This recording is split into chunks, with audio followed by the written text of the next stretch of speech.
Milk to mozzarella. The complex science behind cheese making explained. Cheese is a relatively simple food. It's made with milk enzymes. These are proteins that can chop up other proteins, bacterial cultures, and salt. Lots of complex chemistry goes into the cheese making process, which can determine whether the cheese turns out soft and gooey like mozzarella or hard and fragrant like parmesan. Humans have been making cheese for about 10,000 years. Roman soldiers were given cheese as part of their rations. It is a nutritious food that provides protein, calcium, and other minerals.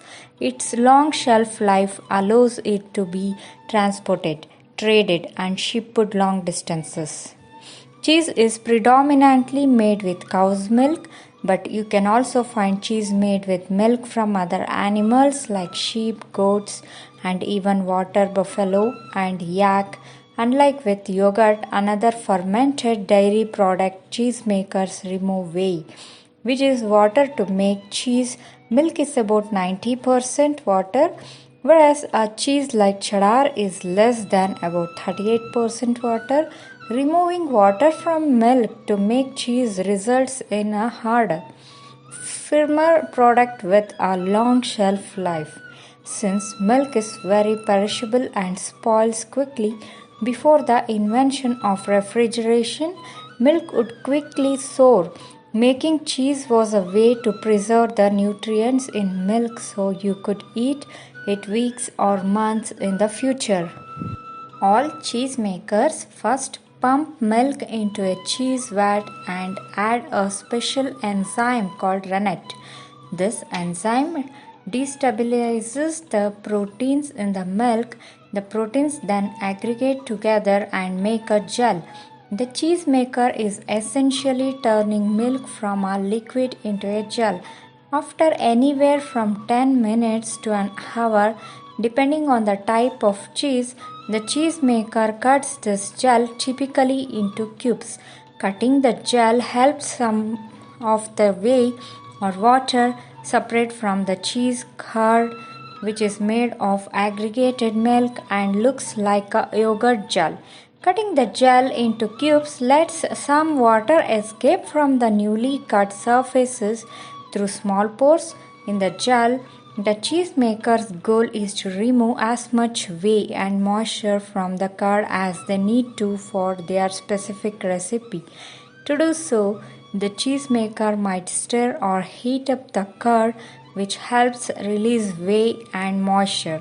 Depending on the type of cheese made, the cheesemaker will drain the whey and water from the vat, leaving behind the cheese curds. For a harder cheese like cheddar, the cheesemaker adds salt directly to the curds while they are still in the vat. Salting the curds expels more whey and moisture. The cheesemaker then packs the curd together in forms or hoops. These are containers that help shape the curds into a block or wheel and hold them there and place them under pressure. The pressure squeezes the curds in these hoops and they knit together to form a solid block of cheese. Cheesemakers salt other cheeses like mozzarella by placing them in a salt solution called a brine. The cheese block or wheel floats in a brine tanks for hours, days, or even weeks. During that time, the cheese absorbs some of the salt, which adds flavor and protects against unwanted bacterial or pathogen growth. While the cheesemaker is completing all these steps, several important bacterial processes are occurring. The cheesemaker adds cheese cultures, which are bacteria. They choose that produce specific flavors at the beginning of the process. Adding them to the milk while it is still liquid gives the bacteria time to ferment the lactose in the milk. Historically, cheesemakers used raw milk and the bacteria in the raw milk soured the cheese. Now, cheesemakers use pasteurization, a mild heat treatment that destroys any pathogens present in the raw milk. But using this treatment means the cheesemakers need to add back in some bacteria called starters. These start the fermentation process. Pasteurization provides a more controlled process for the cheesemaker as they can select specific bacteria to add rather than whatever is present in the raw milk. Essentially, these bacteria eat the sugar, the lactose, and in doing so produce lactic acid as well as other desirable flavor compounds in the cheese like diacetyl, which smells like hot buttered popcorn. In some types of cheese, these cultures stay active in the cheese long after it leaves the cheese vat. Many cheesemakers age their cheeses for weeks, months, or even years to give the fermentation process more time to develop the desired flavors. Aged cheeses include Parmesan, aged cheddars, and Gouda.